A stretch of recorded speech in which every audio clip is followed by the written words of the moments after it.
Bonjour à tous et bienvenue dans cette vidéo. Je voulais vous rappeler qu'on est dans une période transformatrice puisque Saturne et Neptune sont rentrés en Bélier. Ça y est, Neptune va y rester 14 ans, Saturne va y rester 2 ans et demi. Au début, on va sentir que c'est une période dans laquelle il y aura un peu de difficulté puisque Saturne en Bélier va créer des choses un peu challengeantes par rapport à chaque signe symbolique. Et Neptune va effectivement donner des moments dans lesquels on peut aussi sentir que ce bélier, il est pas forcément très, très bélier, il a un côté aussi très créatif, il a un côté très intuitif. Donc dans cette vidéo, je voulais vous rappeler ce sujet que j'ai déjà traité dans mes vidéos d'avant l'année dernière, mais c'est vrai que je voulais faire une vidéo dans laquelle je résume un petit peu ce qui est en train de se passer pour chaque signe. Pour le bélier, c'est le moment le plus important, puisque c'est dans son signe que se passent ces deux grands planètes sociales et transsaturniennes qui rentrent dans son signe. C'est incroyable, et c'est pour le bélier, ça veut dire tout. Pour Saturne, puisque Saturne va à un moment donné aussi passer sur votre soleil, et si vous avez des planètes dans le bélier, ça va aussi passer sur d'autres planètes dans votre signe. C'est la fin des immaturités pour les béliers qui sont immatures. C'est le fait que le bélier va recevoir des responsabilités qu'il va devoir accepter. C'est des solitudes qui peuvent se passer pendant cette période, des solitudes initiatiques pour mener le bélier vers le bien-être aussi, et un certain moment d'endurance aussi. Effectivement, c'est le moment pour le bélier d'accepter Saturne. En même temps, Neptune est aussi dans votre signe, les béliers, et Neptune ici va transformer complètement votre ego. Il va vous mettre l'ego sur un nouveau niveau, et il va vous donner l'impression que on ne peut pas exister aussi sans une certaine note d'intuition, on ne peut pas exister sans aussi montrer notre caractère d'une autre façon. Donc les béliers, vous allez vous trouver mise dans cette sensibilité cachée qui va remonter à chaque fois pour montrer à quel point vous êtes quelqu'un qui a beaucoup de différentes facettes aussi. Donc l'émotion, votre émotion. Et donc c'est pour ça que je conseille à tous les béliers de commencer des choses ésotériques, artistiques, en contact avec Neptune. Acceptez Neptune dans votre vie. Neptune est là pour vous donner énormément de nouvelles idées. Il est là pour renforcer beaucoup de choses que vous avez senties, des intuitions, des sensations, des sensibilités. C'est incroyable, c'est un moment très puissant pour le bélier. Les pertes de direction sont temporaires. C'est normal de ne pas savoir où on va. C'est normal d'être dans un certain chaos psychologique pour les béliers, puisque il y a une certaine chose qui doit naître de ça. Par exemple, un leadership spirituel, des renaissances psychologiques. Donc c'est tout à fait normal pour le bélier d'être en contact avec diverses sensations et émotions pendant cette période. Apprendre à agir, apprendre à ralentir aussi, ne pas confondre aussi intuition et illusion, parce que certaines illusions peuvent être aussi puissantes. Ne pas jouer au sauveur, ne pas être là pour aider tout le temps quelqu'un. Vous savez bien qu'on ne peut pas aider les gens. Ça peut être aussi des moments de rupture pour se repositionner. Ça peut être des moments de fin de carrière, ça peut être des moments des nouvelles disciplines. Faites attention au burn-out aussi, parce que si vous vous prenez trop sur vous-même, si vous êtes trop sûr de vous parce que votre santé le permet, ça ne veut rien dire de bien. Donc faites attention à tout ça et structurez les choses. De Saturne, tant qu'il est 2 ans et demi dans votre signe, structurez, disciplinez-vous dans certains domaines. Mettez-vous des objectifs clairs, mais en même temps, méditez, respectez Neptune, ayez la foi et une vision interne, c'est important. Neptune va vous donner une énorme clarté spirituelle. Donc, menez un journal, peut-être, faites des exercices qui sont en lien avec le renforcement aussi de votre identité. Et sachez qu'aussi, ça peut aussi concerner tous les gens qui ont l'ascendant en bélier. Ça peut aussi concerner les gens qui ont le maître d'ascendant en bélier. Donc, venez en consultation si vous ne savez pas à quel point ça peut vous toucher. On va en parler pendant la consultation. Pour le taureau, toutes ces choses-là vont se passer, tout ce que j'ai dit, bon, réécoutez le bélier, parce que le point important, c'est dans le bélier. Ça concerne un peu tous les signes, ce qui se passe en bélier aussi. Et par rapport au taureau, ici on aura peut-être des fins qui devaient se passer, des fins karmiques, puisque c'est la maison 12 symbolique.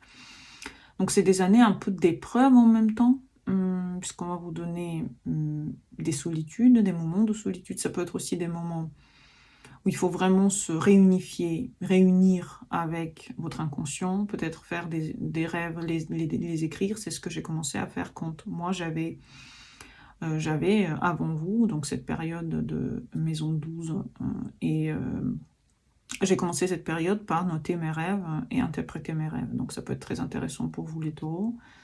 Nettoyez votre psychique, votre vie psychologique aussi. Faites attention à ce que vous faites, faites attention à ce que vous apprenez. Travaillez sur votre spiritualité. C'est le courage d'affronter des choses que vous ne voyez pas. C'est le courage d'affronter les démons que vous n'aimez pas voir, parce que le taureau n'aime pas voir ce qui est à l'intérieur de lui. Donc c'est vraiment le moment de commencer un travail psychologique important. Donc venez en consulte. Chez moi, ça peut bien commencer. Avec moi, ça peut bien commencer. Ensuite, vous continuerez vous-même pendant les 14 ans à venir de Neptune dans votre maison 12 pour vraiment rentrer en contact avec votre psychisme psychique. Pour le Gémeaux, c'est la maison 11, c'est le tri aussi dans vos idées, dans vos amitiés, dans vos plans pour l'avenir. Ça peut être la fin de certains réseaux que vous avez, le début de vos réseaux, peut-être que vous commencez à travailler en ligne, peut-être que vous commencez, par exemple, à faire Instagram, peut-être que vous commencez à avoir certaines choses en lien avec Neptune et la maison 11, donc ça peut être effectivement des nouvelles missions collectives, des nouveaux réseaux que vous créez, des projets à long terme, et c'est important d'établir quels sont les plans et comment vous voulez les réaliser. Je vous conseille d'être en contact avec Neptune, donc avec tout ce qui concerne la caméra. Donc ça peut être vraiment un bon moment pour commencer, par exemple, votre chaîne YouTube. Pour le cancer, c'est la maison 10, c'est la pression professionnelle qui est là. Au début, les 2 ans et demi, au début, donc quand Saturne est encore en bélier, ça peut être vraiment la pression pour faire les choses bien au niveau professionnel. C'est une certaine pression pour vous libérer ensuite.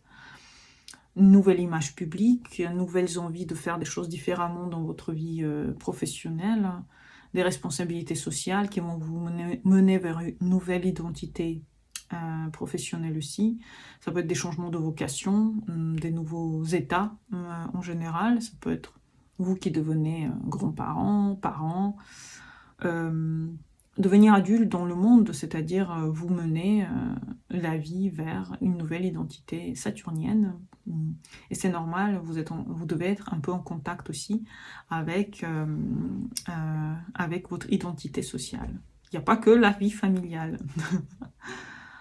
Le lion, c'est la maison 9, et donc on a une nouvelle philosophie de vie, peut-être beaucoup de voyages à venir pour vous, peut-être aussi, au début, tant que Saturne est en bélier, ça peut être un moment où vous découvrez que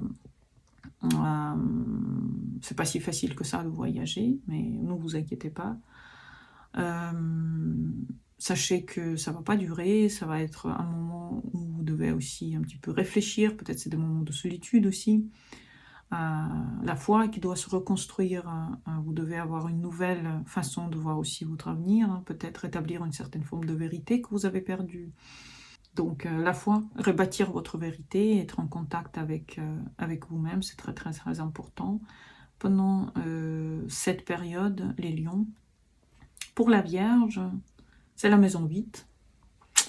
Donc, c'est le moment d'avoir ces peurs qui vous envahissent pour vous donner une nouvelle identité, une nouvelle transformation de vous-même. Donc, ça peut être des changements dans la sexualité, dans le fait de gagner de l'argent, dans les dépendances. Donc, faites attention à ne pas être dépendant à votre partenaire ou dépendant à quelque chose en général, puisque c'est un moment aussi d'affronter votre vulnérabilité et peut-être d'acheter des choses qui vont vous apporter des revenus passifs. C'est le moment de le faire.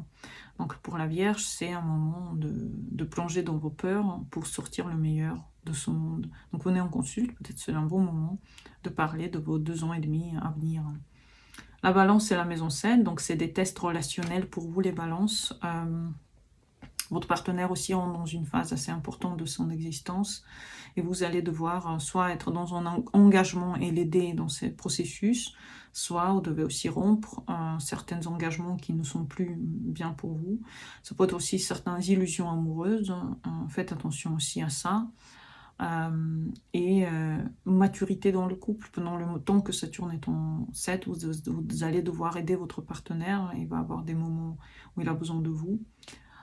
Mais il ne faut pas se perdre dans un amour sacrificiel, donc faites attention à ça. Venez en consulte si vous en avez besoin. Le Scorpion, c'est la discipline. Maison 6, discipline, santé, des choses très importantes par rapport à votre vie physique. Réorganisez votre quotidien. Si la fatigue est là, c'est que vous résistez à entrer en contact peut-être avec une vie un peu plus spirituelle et bouddhiste. Donc, vous allez être fatigué si vous résistez au changement au niveau santé, niveau corps. Votre corps va changer. Donc, beaucoup de scorpions vont vivre des moments où ils vont perdre leur travail pour avoir un autre. Le travail peut être aussi très exigeant, ça va être les heures pas possibles, donc il ne faut pas s'épuiser, il faut savoir employer bien Neptune dans votre vie, pas que Saturne. Neptune est là aussi pour vous donner peut-être même une carrière un peu plus ésotérique ou artistique. Pour le Sagittaire, c'est la créativité, c'est la maison 5, donc c'est peut-être vous allez devenir parent, peut-être c'est une nouvelle structure dans votre créativité qui va naître, un nouveau chapitre dans vos hobbies, peut-être ça va devenir un peu plus important dans votre vie, vous allez peut-être même gagner de l'argent avec. La responsabilité affective aussi, peut-être que vous allez vous marier, encore une fois avoir un enfant, peut-être que vous allez entrer dans une relation à long terme. Ça peut être une relation karmique aussi, celle que vous devez vivre, celle qui rentre en contact avec votre karma. Et ça peut être le moment de naissance d'un projet ou d'un enfant pendant cette période. Donc la maturité dans les créativités, quelles qu'elles soient. Pour le Capricorne, c'est la maison 4, et donc on a ici peut-être l'achat d'une maison, peut-être le déménagement, l'agrandissement de la famille, responsabilité dans la famille, karma familial aussi qui revient, peut-être il faut s'occuper d'un parent, d'une maison qui appartient à un parent. Responsabilité parentale aussi et reconstruction de vos propres bases. Peut-être c'est le moment pour vous de commencer à penser à votre propre foyer, à votre propre maison. Guérissez vos racines, séparez-vous avec les gens qui sont toxiques, séparez-vous de vos parents, commencez enfin votre vie adulte, les Capricornes. Pour le Verseau, c'est la maison 3, c'est une nouvelle façon de penser, peut-être des nouvelles études, discipline mentale. Venez en cours d'astrologie si vous voulez commencer l'astrologie, ça peut être vraiment un moment idéal pour commencer à voir l'astrologie comme quelque chose d'incroyablement puissant comme outil de connaissance de soi. Ça peut être aussi des moments transformateurs par rapport aux frères et aux sœurs, puisque c'est dans la maison 3 que se passe ces transits. C'est le moment où vous devez parler avec responsabilité, savoir ce que vous dites, à qui vous dites. Ça peut être aussi, vous allez sentir qu'il y a moins d'amis, il y a moins de gens avec qui vous pouvez discuter des projets que vous avez, c'est normal. Donc c'est un petit peu un tri dans vos amitiés, un tri dans vos contacts. Et une nouvelle identité par rapport aux études que vous faites, aux endroits où vous allez, où vous voyagez par exemple. Et pour le poisson, c'est la maison 2, donc la responsabilité par rapport à l'argent. Le travail, l'argent deviendra le numéro 1. Dans votre priorité, c'est la valeur personnelle, combien je vaux, combien je gagne, la discipline financière, surtout les 2 premières années là qui viennent. Pour vous, c'est la discipline financière, c'est la désillusion qui vient avec le matériel, c'est le fait qu'il faut travailler quand même pour avoir de l'argent, construire votre valeur personnelle pendant ces 14 années et aussi d'abord pendant ces 2 années et demie avec Saturne qui va vraiment dire d'aller bosser les poissons. Mais si vous voulez un peu plus de détails par rapport à tout ce que je viens de dire, n'hésitez pas à venir en consultation puisque on va pouvoir vraiment parler de où se situe votre Saturne et Neptune en Bélier dans votre propre thème parce que tout dépend de la maison qui l'occupe. Donc n'hésitez pas à venir en consulte et on va vraiment parler de tout ça ensemble. À bientôt pour les nouvelles vidéos. Bonne journée à vous et au revoir.